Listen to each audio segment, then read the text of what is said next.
Hello, my name is Marisol Rubio. I'm the Director of Government Relations for the San Francisco Bay Hispanic Chamber of Commerce. I am here today at Nichols Park in Richmond, and I have the sorry about that. I almost had it. Okay, the music is also, although that's kind of cool. Oh, yeah. Okay, hold on a second. I like the cars. Oops. Hello, my name is Marisol Rubio. I'm the Director of Government Relations for the San Francisco Bay Hispanic Chamber of Commerce. I'm here today at Nichols Park in Richmond and have the pleasure and privilege of being joined by Representative John Garamendi, who is running for Congressional District 8. Hello, Representative Garamendi. How are you? I am just delighted to be with you and have the opportunity to speak to all of the members of your Chamber of Commerce. This is really going to be a cool day here. We're going to be dedicating this park to Willie Mays. The community has significantly upgraded the park. It's one of the things that's very, very exciting about this new 8th Congressional District, much of which I've represented in the past, both as a member of Congress in 2009, 10, and 11, before the previous redistricting, which moved me up the river, all the way up the Sacramento Valley, and now to really coming back home. Oh, wonderful, wonderful. So we're going to go a little bit back and just learn a little bit about who you are. I mean, who makes Congressman Garamendi who he is? Well, I have had the most marvelous, wonderful public policy career you could possibly imagine. I'm a graduate. Well, I was raised on a cattle ranch here in California, up in the Sierra Nevada mountains. I went to school at University of California, Berkeley. Played football there. Did pretty well at it. Second team All-American. And towards the end of the beginning of my senior year, I asked my girlfriend to marry me, and she said, "Well, I'd love to marry you, but I'm going in the Peace Corps, and you're going to go play football for the Dallas Cowboys or the Raiders." And I said, "No, let's go in the Peace Corps." So we spent 2 years in the boondocks of Ethiopia, a small village, no electricity, no running water. It was the most marvelous experience. Really an opportunity to serve in a community that really needed some serious help.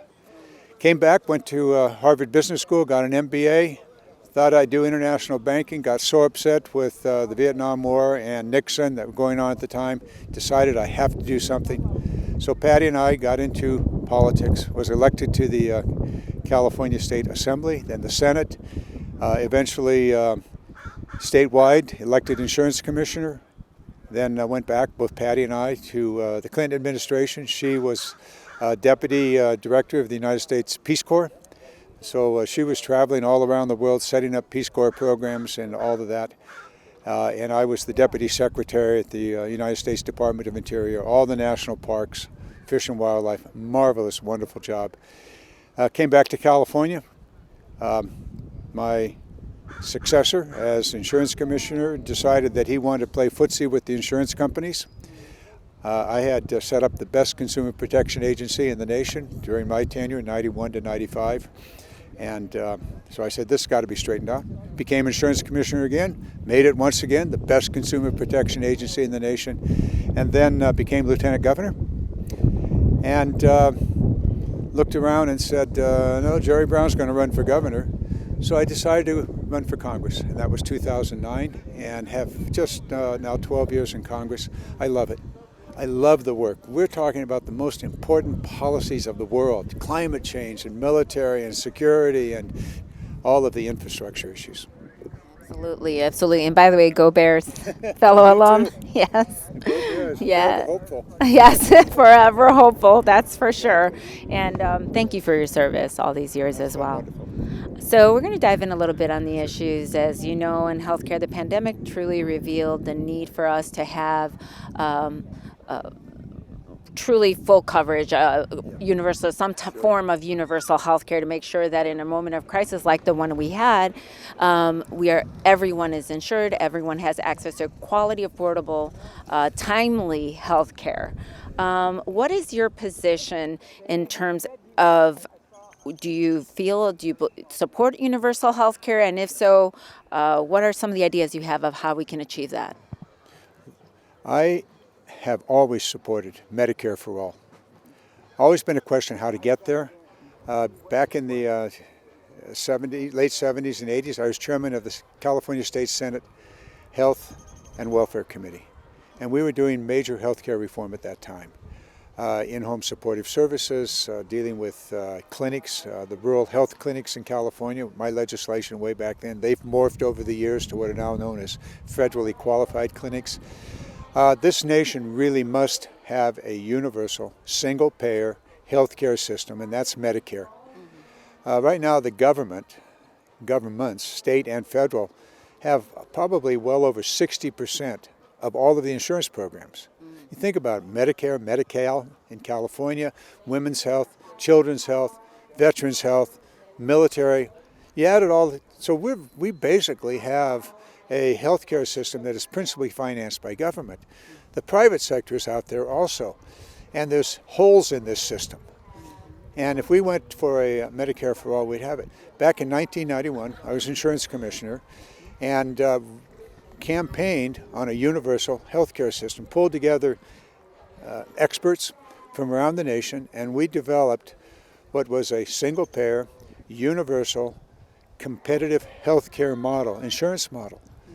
Art Torres, then a leader in the California State Senate, carried that bill, put it on Pete Wilson's desk, and he vetoed it. If that had happened, California would have had a unique, universal healthcare system for all Californians. Step by step, improvements along the way, the Affordable Care Act, Obamacare. I provided, with my special election in 2009, they waited, Nancy Pelosi waited and waited until that election was certified. The day I was sworn in, the next day I provided the final vote for the passage of the Affordable Care Act. And that has really helped Californians. It's not perfect, but it's a significant improvement. We're going to get there, and I'll tell you why. Because it's far more efficient, and everybody gets covered. Right. And not only more efficient, but comparatively to other countries that already have universal health care, their quality of care on several metrics are higher than ours. You're absolutely right. You look at any of the ways in which we judge the society's health, we're not good. We're very, very sick as a nation for many, many reasons, and one of them is we don't have a comprehensive healthcare system. So we got to get there. We're making progress. We're not there yet. Every year, and that's why this election is going to be critically important. If the Republicans take the House, the Senate, they will try again to eliminate the Affordable Care Act. From 2012, when it went into effect, until they lost the House in 2018, they did 67 bills to terminate the affordable health care. And probably 20 to 30 million Americans would have lost their health care immediately. So if the Republicans are successful in the upcoming election, they're going to continue once again to roll back, to eliminate these essential health care programs. Absolutely. And so we're going to shift gears a little bit here, talk about reimagining public safety. According to an article by Cal Matters in July of 2019, Black people comprise about 7% of California's population, but account for 15% of police killings. Latinos comprise 39% of California's population, but account for 46% of police killings. These figures are even more staggering if you look at the number of unarmed people who are killed. About 20.38% of police killings involve unarmed people. Meanwhile, according to CNBC in June of 2020, despite a sharp decline in crime rates since 1990s, the United States is spending more on policing than ever. Out of the three levels of government, federal spending has seen the fastest rate of growth between 1982 and 2015. Federal spending grew by 354%, faster than both local and state spending combined. What are your ideas to create a safer, more cooperative relationship between law enforcement and the community in terms of thinking along the lines, training, psychosocial support services, building community relationships? What are some of your ideas? Well, most of the things that we need to do are in a piece of legislation that passed the House of Representatives twice now. That would be the George Floyd legislation. And the reforms that are necessary for policing. A better training and education for the police. Body cams, obviously now ubiquitous, but not in every police department. Also a federal national file of police officers that should never be police. For many different reasons, attitude, crime, whatever. So that's a piece of it. Training. Also, a major part of it was to deal with the fact that there are serious mental health issues in our community. Now, some of this was in the American Rescue Plan. Most of it is in the Build Back Better legislation, which is stalled in the Senate, but has passed the House. And by the way, 0 Republicans voted for those pieces of legislation. So all of these things are what is going on in the area. In the local community, I really believe that a citizens review board is absolutely essential. And not every community in the 8th Congressional District has one. Some do, but that is a way of watching over the police department. We also know that some of our communities do not have adequate funding for police. There's a shortage of police, of Vallejo. And we do need police. So we have to address this. Part of this is a state and local funding problem. Part of it's the federal government. The federal government has spent a lot of money given to the police departments to buy military equipment. Come on. These are not military units. So we need to be very cautious how we do it. So training, appropriate citizens review board, accountability. Bad police officers shouldn't be just shuffled from one city to the next. They should not be police officers at all. So these are all things that are part of what would comprise it. And once again, we have to get federal legislation here. We cannot depend upon one community getting it right and the neighboring community getting it wrong. Yes, so more transparency, accountability. Accountability, citizen review board, strong citizen review board. It really works. I was a statewide elected official for almost 12 years. And so I traveled most every community in California, and where they had a strong community review board, it worked for the police, it worked for the community, and the police needed to build relationships with their community. Just sitting in a car and patrolling, necessary, but it's inadequate. You got to know the community. You got to get out, as they are today. We're here at Nichols Park, as you said. The Richmond High Band just arrived. As we heard. As we heard. And they're going to start another song in a moment. The good thing is this we should still be heard. We'll work at it. That's a good microphone. Yes, it is. So, thank you for your reply, by the way, on that very complex situation. It is. We're going to move on to education. The federal government contributes approximately 9% annually, or about $71 billion, to the education of the nation's elementary and secondary age children. Although Title I funds have helped low-income children improve, their progress in basic reading and mathematics lags behind that of their higher-income peers.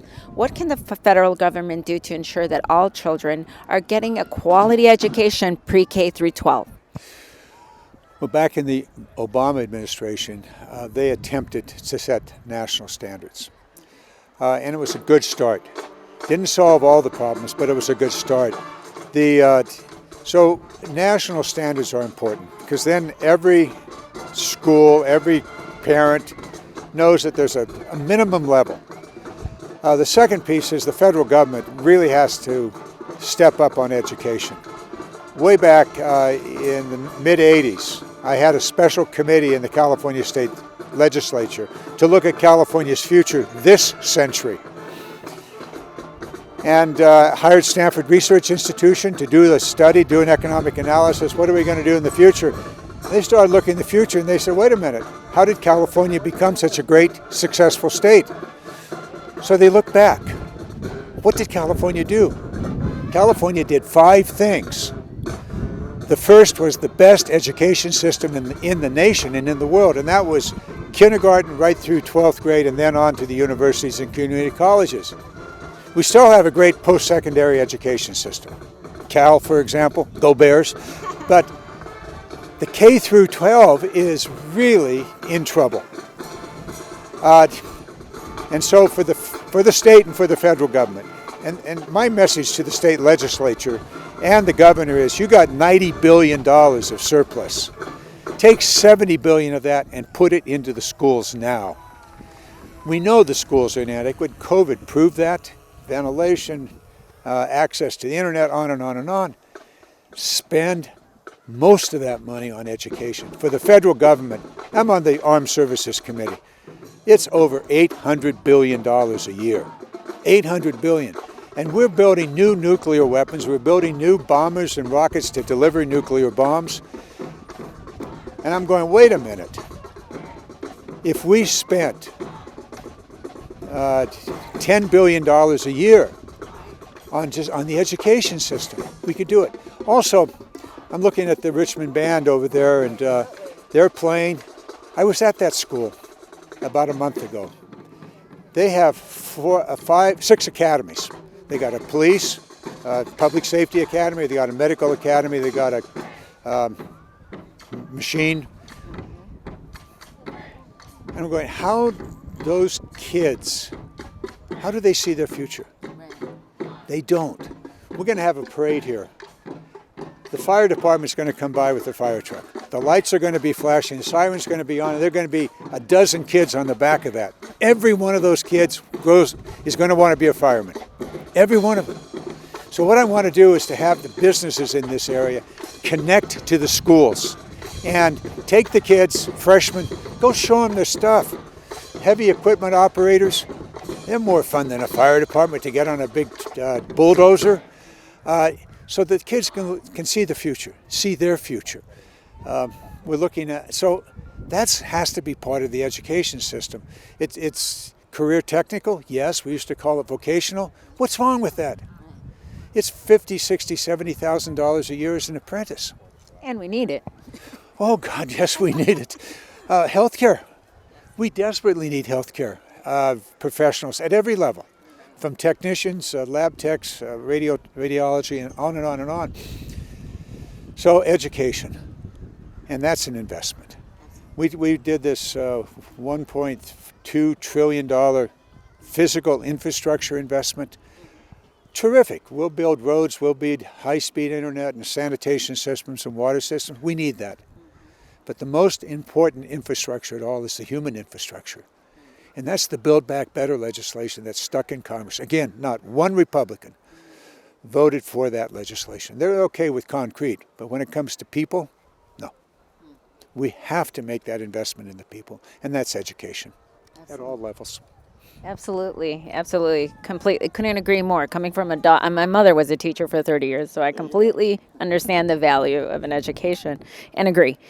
So, moving on to higher education, according to the Federal Reserve, Americans currently owe $1.76 trillion in student loans, an increase of nearly 102% over the past 10 years.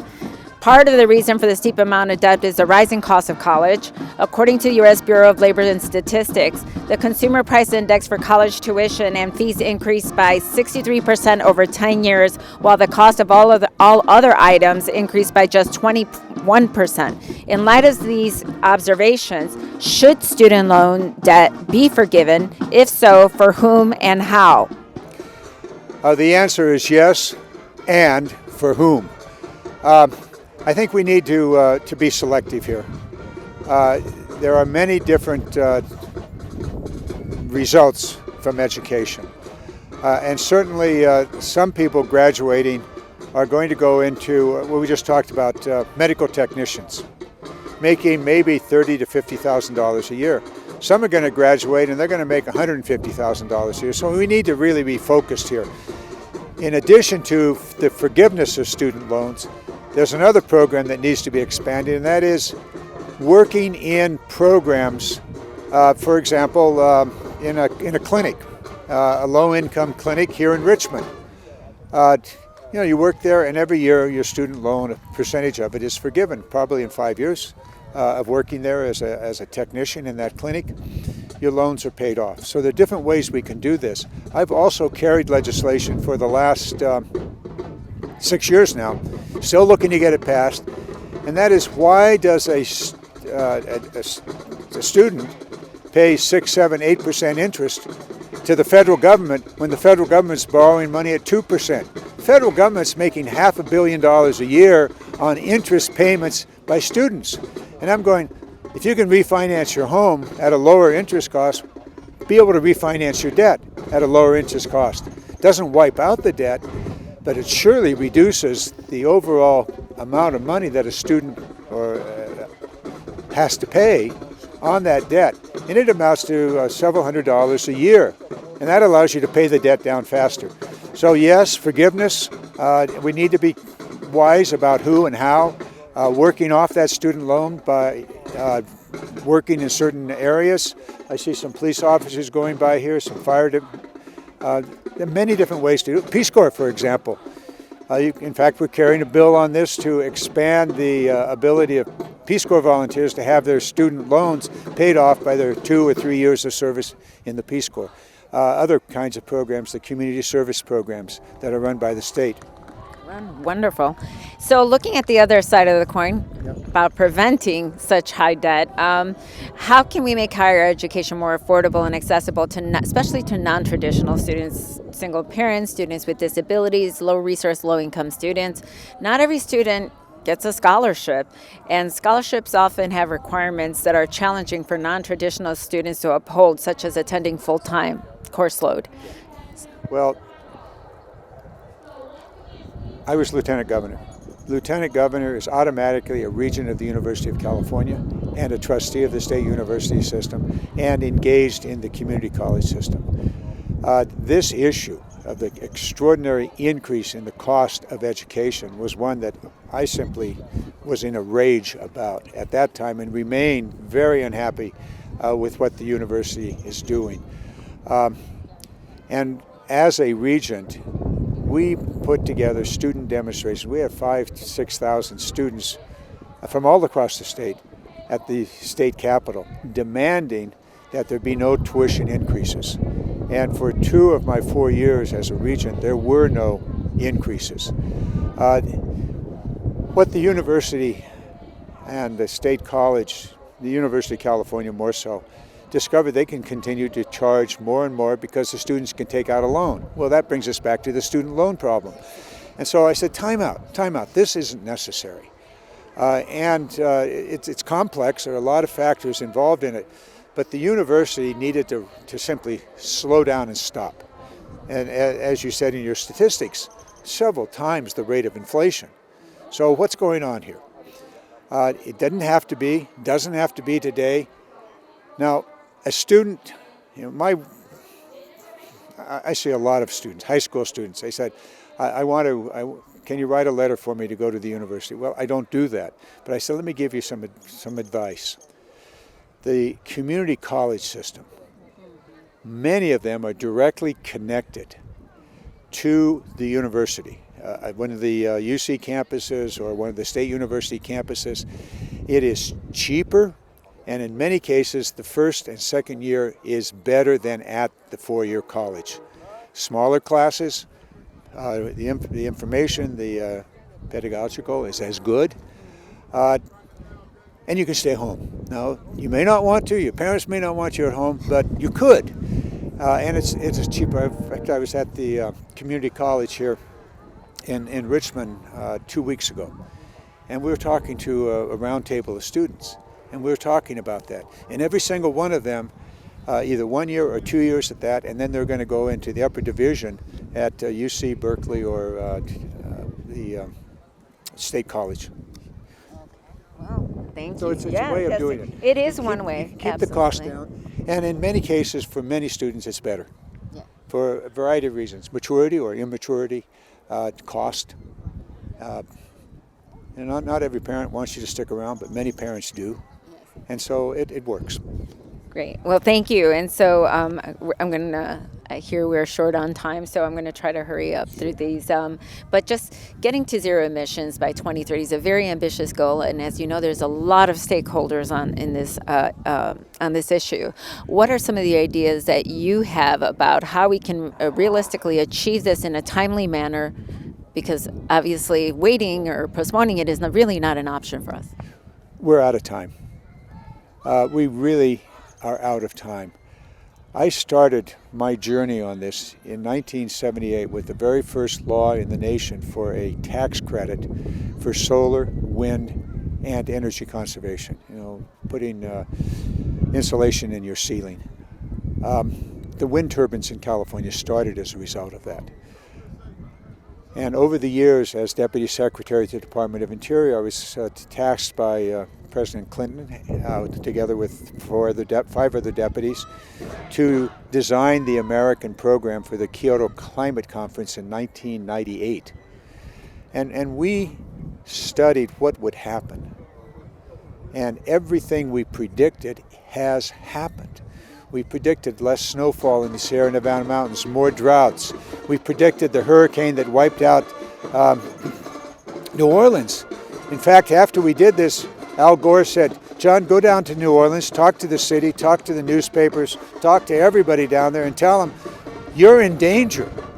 5 years later, Patty says, "John, come here, take a look at this." On television was the precise storm that we predicted would happen. And it happened, and New Orleans, several hundred people died. So we've known. We know how to do this. Now the challenge in the 8th Congressional District is extraordinary. All 5 of Northern California's oil refineries are in this district. And we're talking 30,000 direct jobs, and probably that many more indirect jobs dependent on that. But those refineries have to transition to biofuels. And that's actually happened at the Phillips 66 refinery. Renewable biofuels. Okay, as long as it's net negative. If it doesn't reduce carbon emissions, don't look for me for support. But if it reduces carbon emissions from the time you plant that seed until it goes into a car in biodiesel, if it's net negative, good. Steps along the way. Hydrogen. High school chemistry. How do you break apart water? H2O, oxygen, hydrogen, electrolysis, using the excess solar and wind that we have many days in California. There's not a demand for it. We don't have a direct battery, but hydrogen is a battery. So take that, do electrolysis. You got oxygen going one way, hydrogen going the other, capture it, and then you can use that for any number of things, a hydrogen highway, you name it. There are possibilities, so we can do this. But it's going to take an investment. It's going to take a commitment. Just like in 1978, the investment was a tax credit. People said, oh, maybe I can put up a wind turbine. And they did. And they continued to do so. Well, thank you. And so I know we're really short on time here, so I just wanted to really quickly say... You've got time. You've got a couple more questions. Are you sure? Okay. As long as you're okay with it. Okay. So a recent study found that non-Hispanic whites breathe in about 17% less, air pollution than they cause by their own consumption, while Black and Hispanic people inhale more than 50% more pollution than is generated by their own actions. What initiatives will you take to ensure environmental justice? This is an issue that I've worked with for many, many years. Actually starting with insurance. When I was insurance commissioner in the 90s, there were large parts of California that simply could not get insurance. And so we did an investigation, and the insurance companies were redlining certain areas, drawing a red line around so we're not selling insurance there. I stopped that. What we've come to know, research at the University of California, Berkeley, looking back historically, the federal government in the 1930s with the initial housing programs in the recovery from the Great Depression, redlined areas saying we're not going to make loans in those areas because of industrial activity.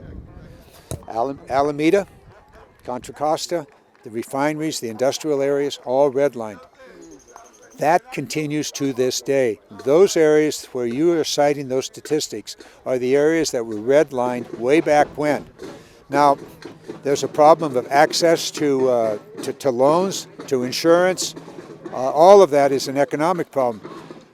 But the underlying reason they were redlined was the industrial pollution. And that exists today. So two things. First of all, reduce the industrial pollution. That can be done. That's a matter of money, investment by, in this case, the refineries and other polluters.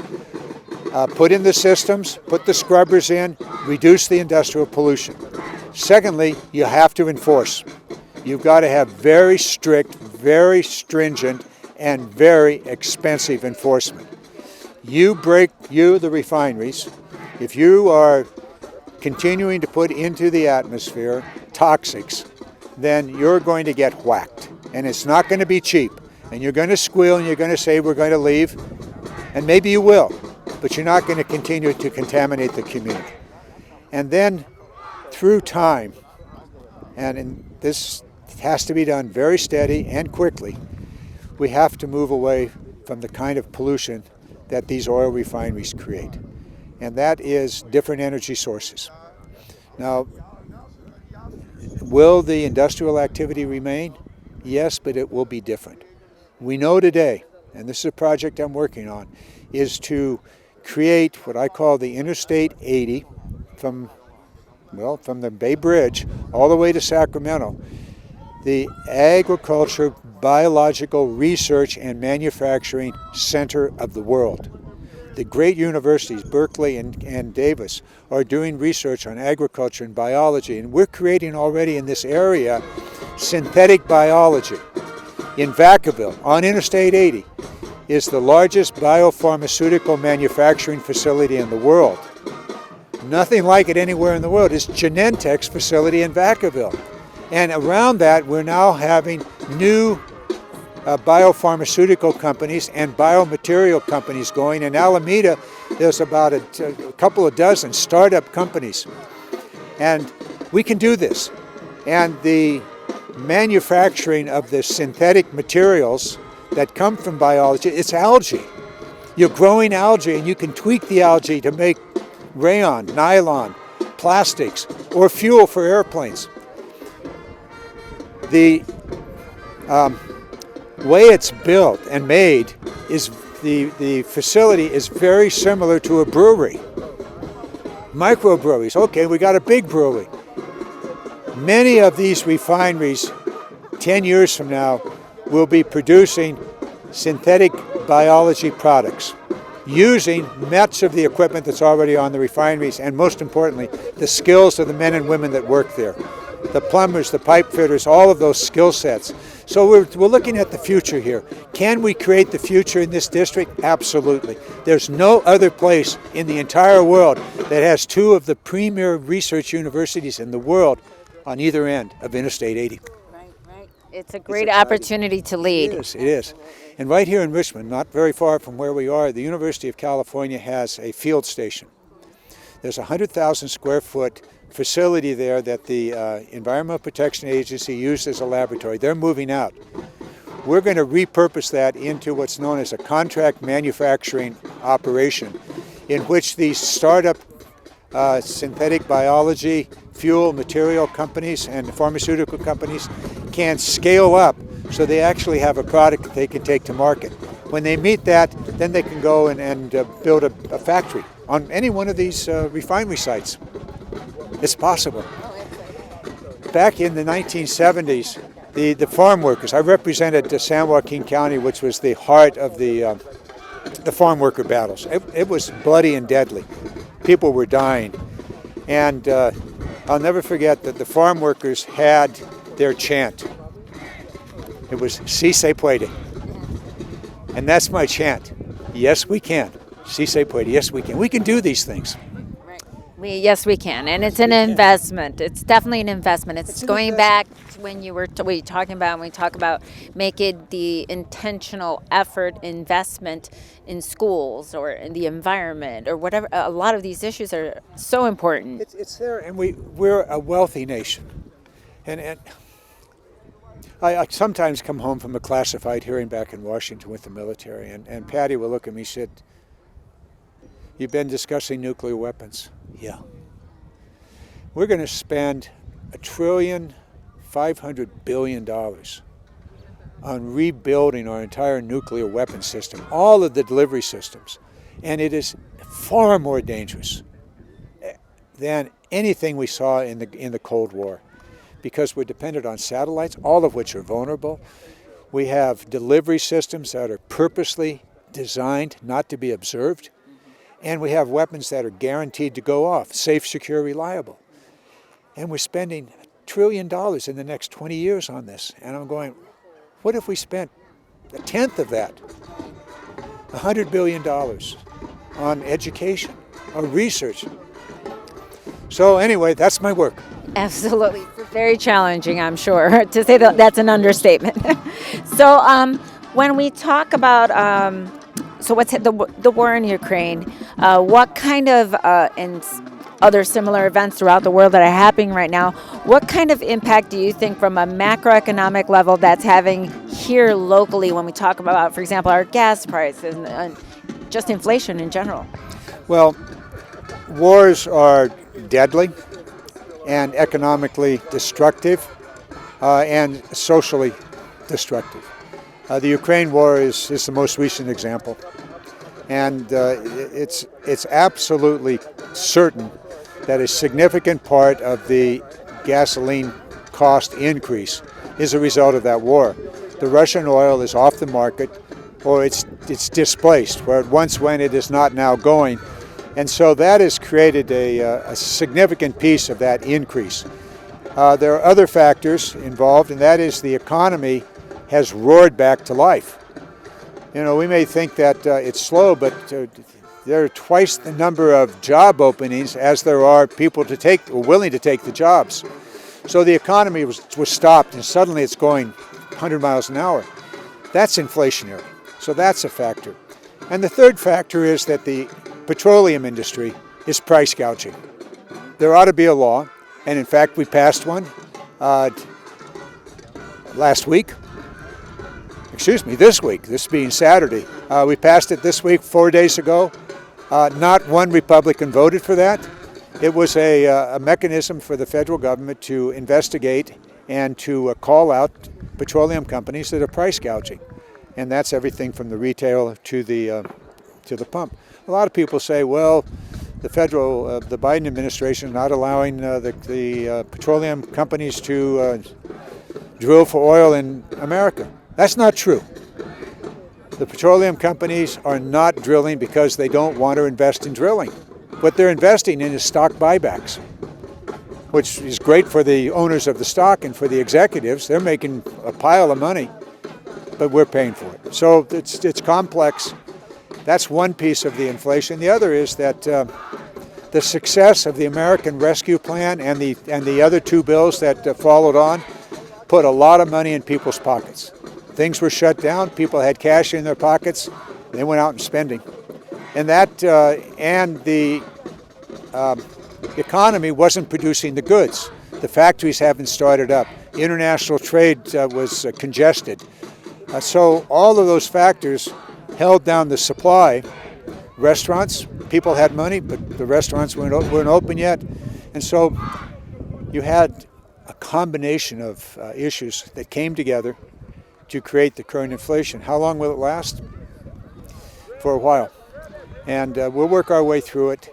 In the process, it hurts. It really hurts people. They're definitely feeling it. I know I am.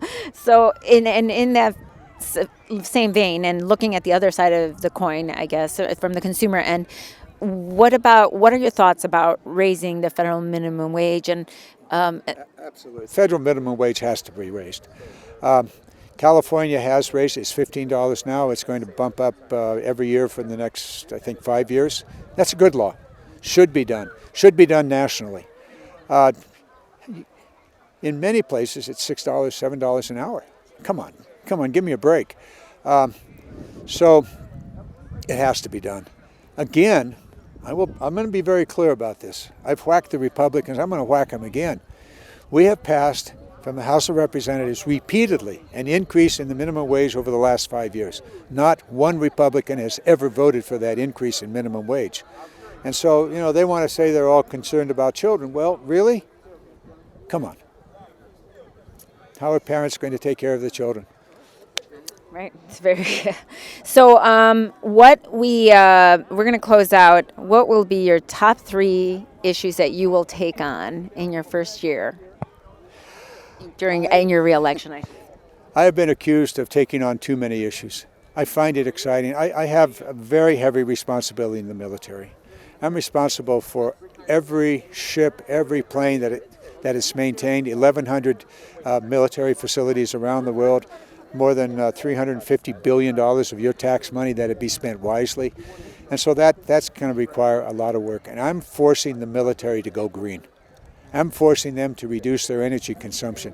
The single biggest consumer of petroleum in the world is the American military. A 1% reduction, 75,000 cars off the road. Significant decrease in carbon emissions. So we're going to drive them. We're going to drive it green, and they're coming along. We don't tell the Republicans this is climate change. We say this is cost reduction. They can buy into that. So we're making very good progress on that. And also the wars. Now, I'm also way into insurance issues, voting rights issues. We're going to lose our democracy if we don't get this voting right thing. We got to do it now. We can't wait till next year. Republicans who none of whom have voted for these voting right bills, will roll back and quite possibly put into federal law the horrible state laws that we're seeing across the nation. So voting rights, air quality, climate change, you name it, infrastructure. I'm a senior member of the Transportation Infrastructure Committee. So for this district, my work is going to be how do we bring the infrastructure bills to bear to solve the problems here? How do we deal with the set of issues? You've raised my agenda. Each one of the questions you've raised is my agenda. There are certain tweaks that would apply to the different communities, but this is what I have to do and what I want to do. I'll just give you one example how these things come together. Mare Island, the oldest naval base and shipyard on the west coast of America. 4 dry docks. I've worked with the dry dock company up there and the Coast Guard cutters that are now there. That's because I suggested they see if they can get a contract here rather than sending those Coast Guard cutters back to Louisiana. I said, why don't you repair naval ships? That's my responsibility. The naval ships are repaired. I said, why don't you repair them? Well, we have to make some investment. They are going to. They're going to invest $13 million if they meet the standards, which I'm sure they can do, and if the price is right, and if the quality is good, they'll get a contract. The first Navy ship that arrives, these are combat vessels. The first one that arrives there, that's 2,000 jobs in Vallejo or in the community. I'm going, okay, guys, we're going to go down to Richmond High here, and we're going to go to the technology lab, and you're going to recruit from Richmond High for those 2,000 people that have a job there. It's $80,000 a year starting salary. That's great. Possible. Oh, it's possible. Si se puede. Si se puede. So we're going to close out, and I just want to ask you, you can just say the names or maybe give a little one sentence of why, but who are 3 figures, public or government, who've really influenced you in your career? My mother and father. They set me up. They encouraged me to go to college, and we were up in the boondocks raising cattle, and so they set the pace. I'm one of 7 children, and all of us wound up going to college, various careers, and then my wife, with that Peace Corps story, that began, including well over 50 years of service. And I see my work in public policy as a service. How do we solve problems over the years? And so along the way there are those political leaders, certainly JFK, and that was the Peace Corps. Patty tells a story. Kennedy came out, talked at the graduation in 1962. She was a high school senior then. He walked by her. She fell in love with Kennedy. He talked about the Peace Corps. She said she's going in the Peace Corps. Well, JFK has certainly played a role in my life, and others along the way.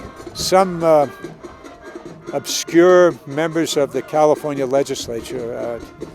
A fellow that, when I arrived there, I was 28 years old, and a fellow that was 74 years old.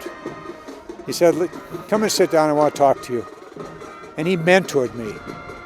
He said, "Here's how this thing works, how you can do things."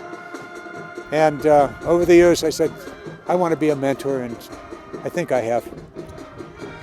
It's great stories. Thank you for sharing them with us. And so where can voters in Congressional District 8 go to find out more about you and possibly reach you if they have any questions?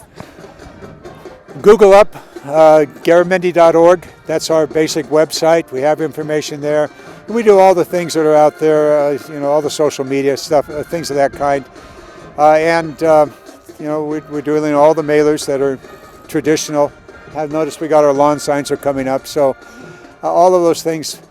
But we're readily available. Our government website, that's all government. That's not campaign stuff, but it's all there. People your age are very good at this, and they know how to find the information. It's Garamendi, and Garamendi.org is the official campaign website.